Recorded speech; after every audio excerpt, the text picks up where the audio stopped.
نماز آقا پڑھا رہے تھے، صحابہ پیچھے، وہ اپنے رب کو حیدر حسین تشریف لا رہے پہ آ کر زمانے بھر کو بتا رہے تھے کیا کوثر ملے گی جس کی قبول ہوگی کہ جس کے دل میں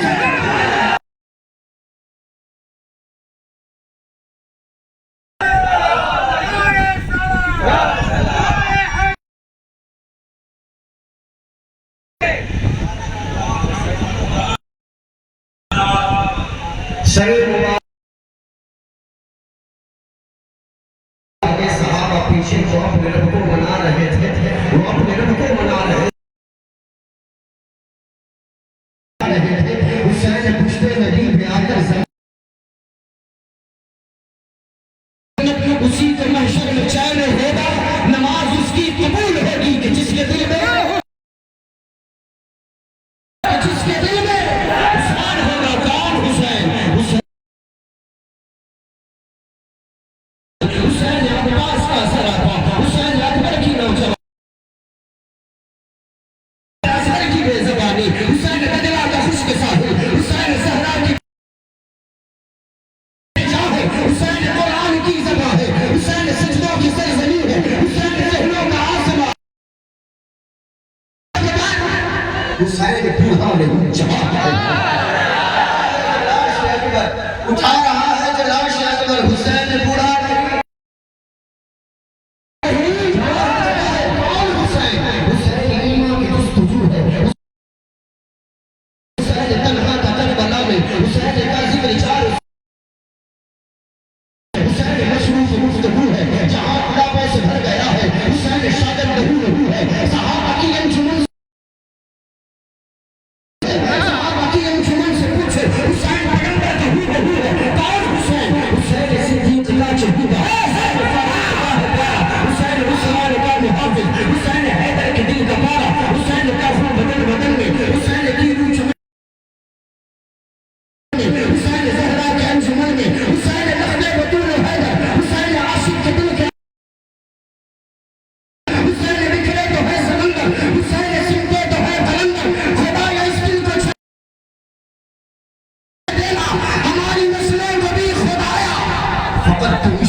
کی شاعری میں، حسین جنت کی حاضری میں، حسین عرفی کی شاعری میں، حسین عرفی کا آسرا ہے، حسین جنت کی شاہرہ ہے، لبوں پہ ہردم حسین کیوں ہے؟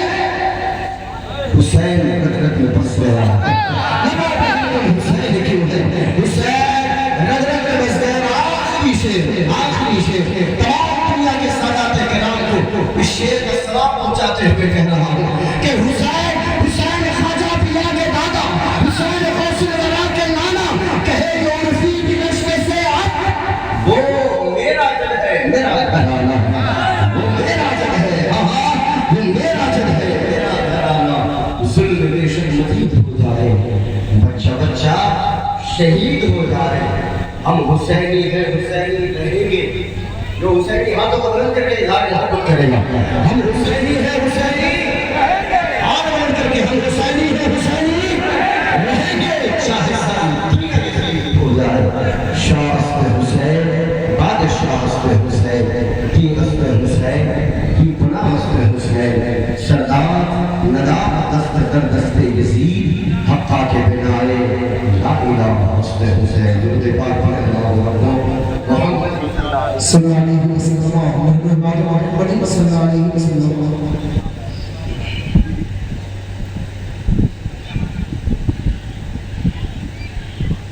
دو باتیں تھوڑی سی کام کی ہو جائے اس کے بعد میں اپنے گفتگو کو آپ تک پہنچاؤں.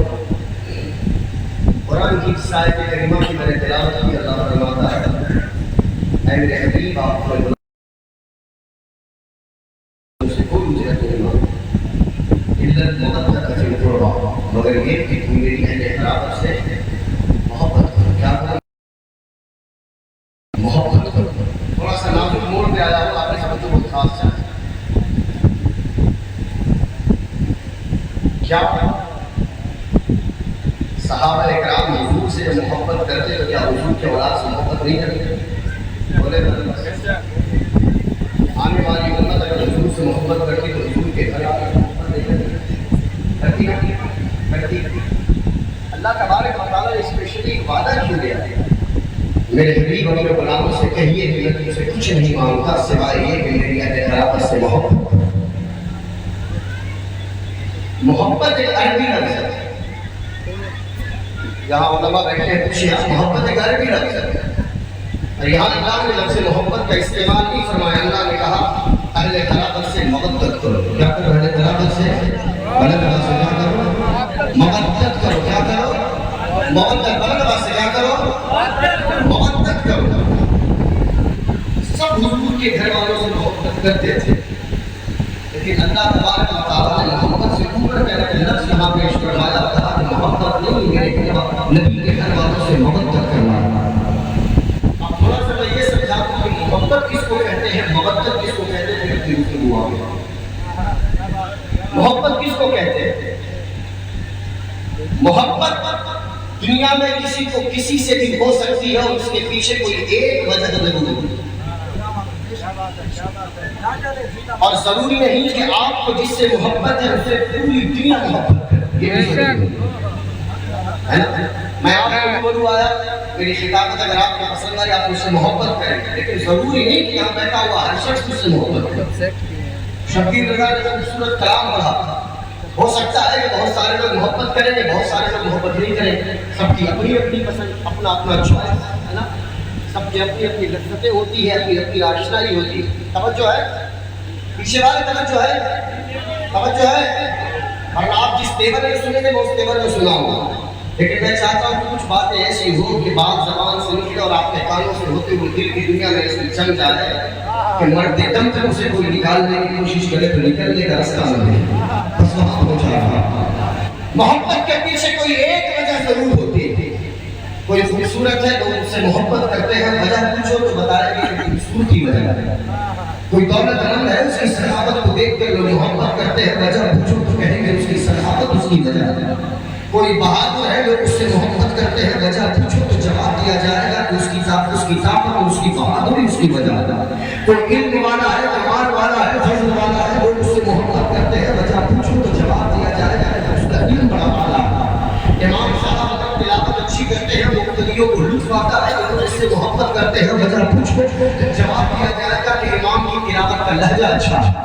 مؤذن اگر اذان اچھی دیتا ہے خوبصورت لہن میں اذان دیتا ہے لوگ اس سے محبت کرتے ہیں وجہ پوچھو تو جواب دیا جائے گا کہ اس کے اذان دینے کا طریقہ اچھا ہے. حتیٰ کہ ہمارا اور آپ کا نیچر یہ ہے کہ اگر محلے میں 4 دکان ہو اور ایک دکاندار اپنے اخلاق کی بنا پر تمام کسٹمر کو اپنے پاس بلاتا ہے لوگ جاتے ہیں وجہ اس کی کیا ہے لوگ کہتے ہیں ہمیں اس سے محبت ہے کیونکہ اس کا اخلاق اچھا ہے. نتیجہ یہ نکلا کہ خوبصورتی محبت کی وجہ اخلاق محبت کی وجہ طاقت محبت کی وجہ بہادری محبت کی وجہ علم محبت کی وجہ کمال محبت کی وجہ جس سے ہم نے محبت کی اس کے پیچھے کوئی ایک سبب ضرور ڈھونڈا کوئی ایک وجہ ضرور تلاش کی کوئی ایک ریزن ضرور تلاش کیا. اور یہ بھی ضروری نہیں کہ اس سے آپ محبت کریں اس سے ساری دنیا محبت کرے. اب تھوڑا سا اور آگے بڑھیں. جب وجہ محبت کے لیے ضروری ہے تو یہ بھی ثابت ہے کہ جب تک وجہ ہے تب تک محبت ہے. جب تک خوبصورتی ہے تب تک محبت ہے. جب تک علم ہے تب تک محبت ہے. جب تک تعلیم ہے تب تک محبت ہے. جب تک اذان کا لہر اچھا ہے تب تک محبت ہے. امام کی قرات جب تک اچھی ہے تب تک محبت ہے. جب محبت وجہ کے بنا نہیں ہو سکتی